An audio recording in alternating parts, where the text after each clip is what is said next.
mommy. I'm Ravonne, but not to my baby. I'm mommy. And I remember when we first got Carlos, and he was so sweet, and he loved me. And I remember big Carlos being a little nervous because Carlos had never been around me. And we were on the balcony of the apartment, and we had a ball, and I kept pointing out, that's my car down there. Not that it mattered to him, but he just smiled. And from that day on, he changed my entire life and the course of my destiny and my journey. Greenview was awesome, wonderful. I found out about Babies R Us. Carlos had the baddest room ever, the blue race car. And then we had a basketball hoop, and him and Cam, they just loved each other, and people called them our twins. Are they twins? Are they twins? And because they asked all the time, I started dressing them alike. And they look like twins. My two C's, my two cats. C-A-T, that's their initials, after their dad. There are so many. There's not just one. My most memorable story is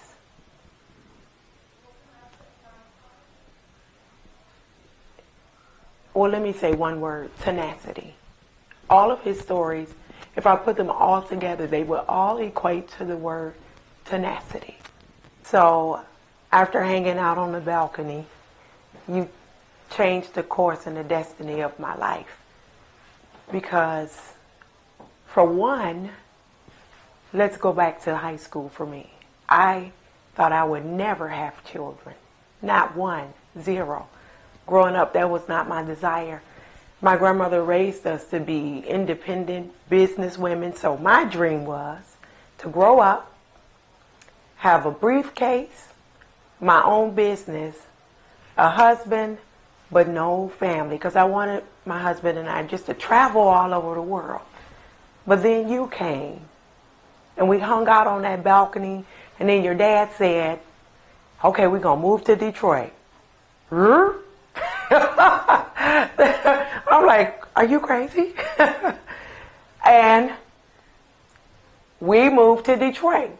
Now here I was living in Southfield, Oakland County, by choice, because I thought they had more opportunities.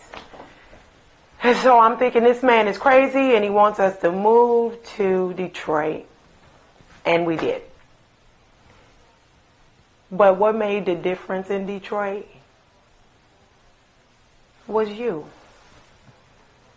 So we had this colonial home on a street called Greenview off of 7 Mile. West 7 Mile. It was a little rough for me. For 3 months I cried. I cried. You could hear bullets and cars screeching and ba-boom, ba-boom, ba-boom.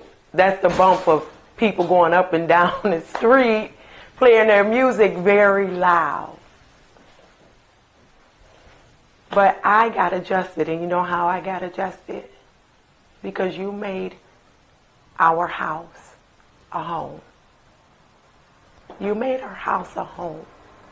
And you and I, where Daddy would be at work, we would hang out, and I remember giving you your first bath in the ceramic tub, and you loved it. And you played with the bubbles and laughed, and I played with the bubbles and laughed, and we just had an awesome time. And so it didn't matter what city we were in. As long as I had you, we had a happy home. Me, you, and Daddy.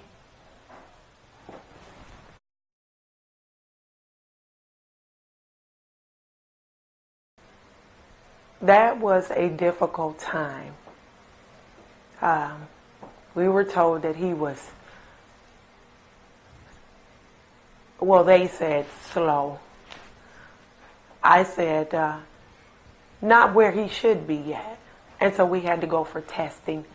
And we went to a school, which I shall not name, in Detroit. And they said all the things that he would not be able to do. And the teacher explained to me that he was developmentally delayed. And because of that, they would have to put him in a special classroom. And she walked me down to the room. And what I saw, immediately, I knew that was not the classroom for Carlos. The children were sad. I looked in their eyes, and some of them just had glazed looks. One child was banging his head on the desk. There was another child that was off in the corner. And I said to that teacher, this is not the school for my son. He would not fit in here. Because at home, that's not what I saw. At home, I saw a vibrant, smart, happy young man. And I knew immediately that he would not fit in there. And that was not the classroom for him. And he proved it and exceeded expectations with every school he went to. With every school he went to, we were told what he would not do. I remember he stuttered. And at that same school, the teacher said he'll stutter for the rest of his life because that portion of the brain was not functioning. Well, he proved that to be a wrong fact. At home, we would talk all the time. But when we would go in public, people would try to finish his sentences, and it would frustrate me to no end. He used to say in the cutest way, "Nenu," and I knew that meant thank you. But when we were in public, he would say, "Nenu," if someone gave him a pencil or a paper or something of that nature. He would say it again, "Nenu," waiting for a response. "You're welcome." "Nenu." And then the people would say, "What? What?" And then I would say, "He's saying thank you." And it went from there. And he began to speak fluently. I don't know how long it took, but it happened. And he had the most beautifulest voice. And he sang in the choir. And he rapped. He's a rapper. DJ Freeze was his name. My baby. And I was like, you're not no rapper. You better be rapping for Jesus. But he and his cousins, he rapped. And one day I remember I was at home. I was upstairs. And I heard a man's voice. And so I yelled from upstairs, "Who y'all done let in this house?" And the children were downstairs and they were like, "What? Nobody in here." I said, "I hear a man's voice. Somebody is in here." And I ran downstairs. And Carlos looked at me. He said, "It's me, Ma." And I said, "Boy, when you start sounding like Billy D." His voice was melodious and there was no stutter. That was a memorable time in our life. Did he graduate? He graduated with a diploma from Southfield High, and his grade point, he was on honor roll every year. Honor roll every year. Went from being special ed, he was in a special education class, and he had to be taken out because he excelled. Did he graduate? Yes, he graduated with honors, not with a certificate. My baby got a diploma that he earned. Yes, he graduated. graduating for Carlos was one of the most best times of his life. And we even had struggles and challenges with that because they didn't want him to use his electronic wheelchair. He graduated at Shane Park. And because he said to me, Ma, I don't want to use a manual wheelchair. I want to use my wheelchair because my chair is my legs. And I want to walk across the stage. And so his wheels were his legs. And he walked across the stage. He pushes stuff like driving his own car. One of the proudest times, another memorable moment. I remember every Sunday after church, we would go over Nana's. And you loved going over Nana's because you loved her food, her cooking. And one of your favorite dishes that you loved that she made was spaghetti. Hey, Los, this Grandma Nana. Boy, you took me for a loop this time. I told you, me and you, but you left me. But I understand. Sometimes you get tired. I understand, baby. And I'm going to meet you one day. I hope you have that door wide open so I can just slide on in.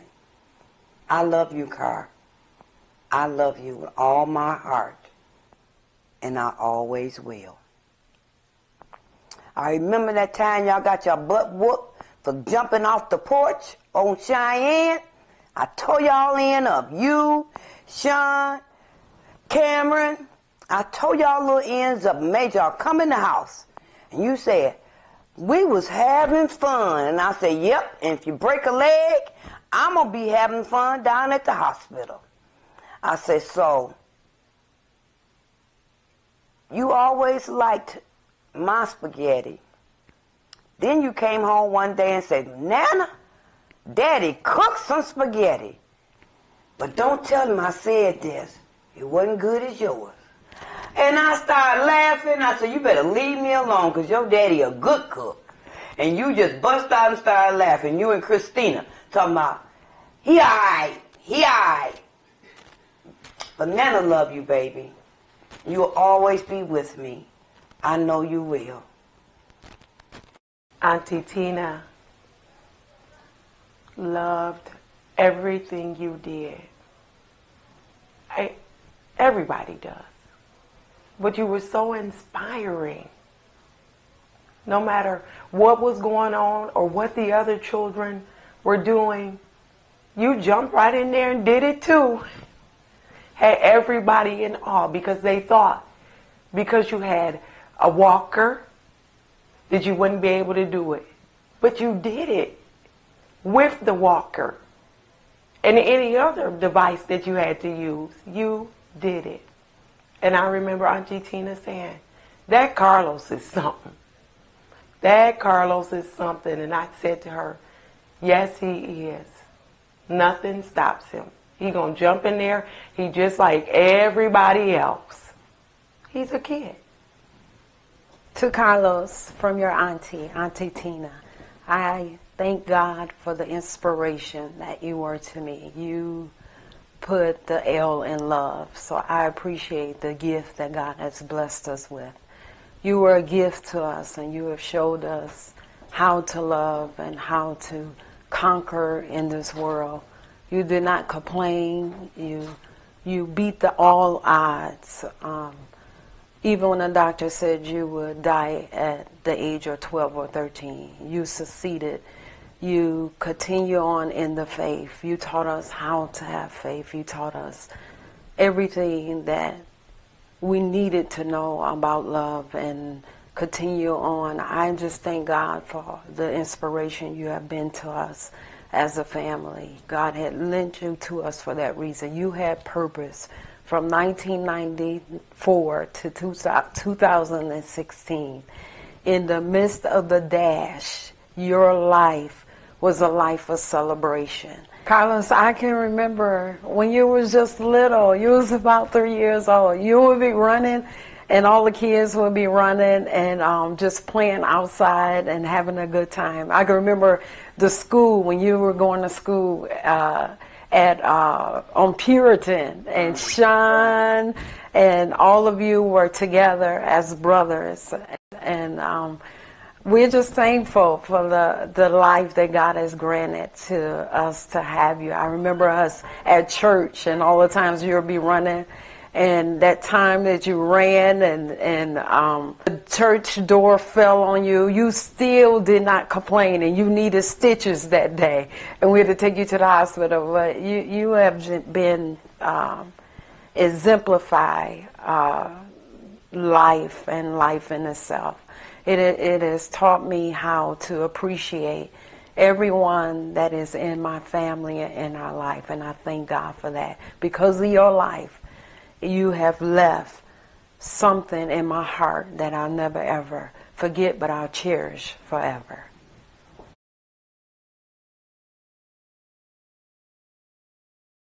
I met Jamie because I was looking for a prayer to be answered.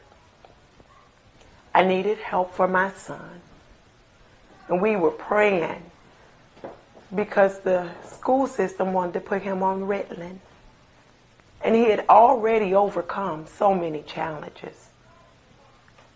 And so the school kept saying, Ritalin, Ritalin, and we researched Ritalin, and the side effects for Ritalin was devastating. And so we prayed, and I said, God, surely this is not the answer. Because what we found after much research is if a young man or person is on Ritalin past the age of 12, they are not allowed to go in the armed forces because the long-term effect is unknown. So Jamie was the answer to a prayer. We packed it up, had very little, moved from our home in Detroit to Southfield. And there, I met a wonderful angel. She was the answer to the prayer. Well, first of all, my name is Jamie Littlejohn. I was Carlos's first grade teacher. And I remember the first time I met Carlos and his parents. One particular day at school, Carlos was like all over the room. He was very active, very energetic. And I remember that afternoon when his parents came to pick him up, I remember meeting him at the door and saying that Carlos had a very active day that day. And I think their response was, yes, we know. And they were planning on doing something about it. And I said, well, I also have a suggestion.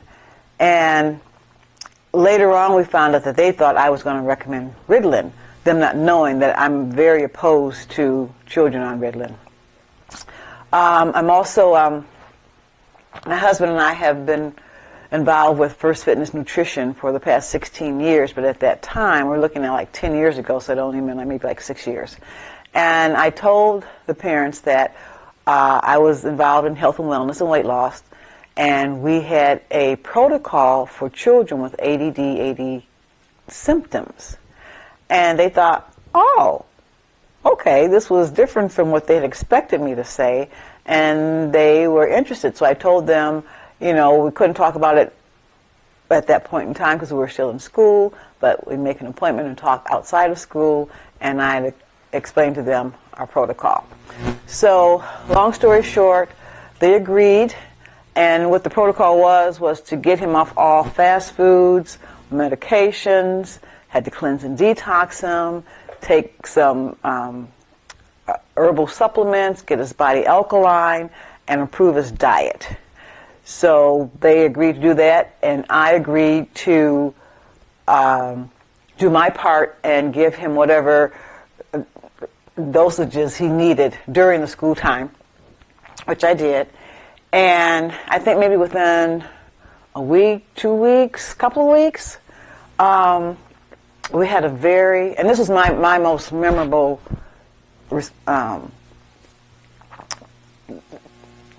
moment with Carlos, because he had been on Ritalin prior to and other drugs from, medical drugs. It had really disrupted his system. It had slowed down his digestive system, and he wasn't having regular bowel movements, maybe a few times a month, as his parents were saying. This particular day, Carlos went to the bathroom, and he came back and he said, "Miss Littlejohn, I had a bowel movement." I was so happy. And then he asked to go again later on during the day, and he had another one. And it was like, you would have thought, it was a revelation. I remember going to the closet because I was so excited. I wanted to tell somebody, so I called my husband on the phone. I said, "Honey, Carlos just had 2 bowel movements today. Yay!" And I remember talking to his parents later on that evening when he got home. And, of course, the parents always ask, "Well, how was your day at school today?" And it was like, "It was great, Mom and Dad. I had 2 bowel movements." So, that moment will always stay in my heart. And that was 10 years ago? 7, 17, 18, 19, 22. No, 15 years ago. 15 years ago.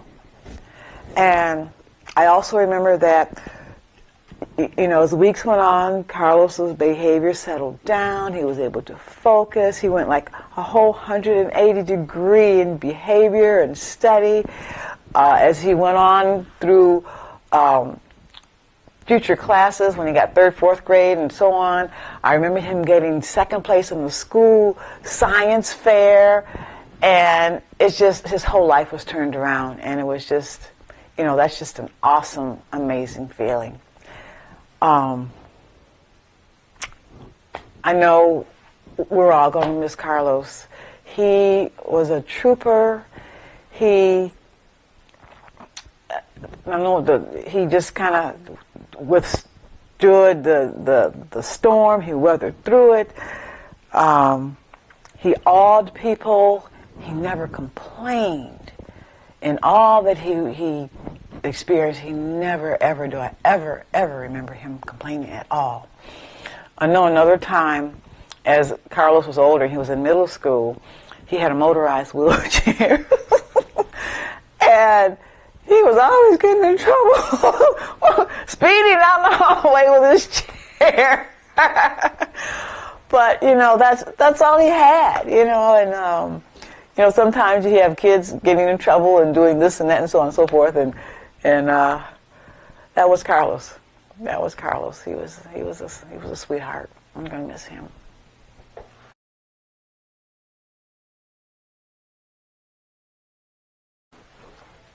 Give the kids the world. I have to say, Robin Thornton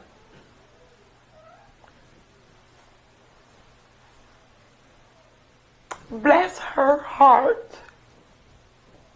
She was Carlos's counselor at Brace Latterly Middle School. And she gave my boy the world. He had got the diagnosis of Duchenne's muscular dystrophy. And all he wanted from a young age was to go to Disney World. And Robin Thornton she initiated it, she did all the paperwork, and we went to Disney. It was phenomenal. My children, we were picked up in a stretch limousine. They had never been in a limousine. They picked us up and they treated us like royalty. We got to the airport and Carlos had on leg braces and they treated him like he was the president. That's okay. He didn't have to go through security. But when it was my turn, they made me strip down to almost nothing. But Carlos was the world, the man, the king, the reason why we were there. And so when we got there, it was even better. It was like having a bucket list. So at first I was a little sad because I'm like, okay, they've granted him this wish. And the wish was granted because man thought he didn't have long to live. And so his wish was granted. And we went and we had the time of our life. There's nothing like it. Give Kids the World really gives children something to hold on to. Hope. To be able to get up in the morning. The boys got up in the morning and went and ate ice cream for breakfast. They had video games and arcades and they ran all over the place and they could go to the movies all day long if they wanted to. Who does that? Give kids the world. That's who. Your creator. Creator of all. Writing this letter to you.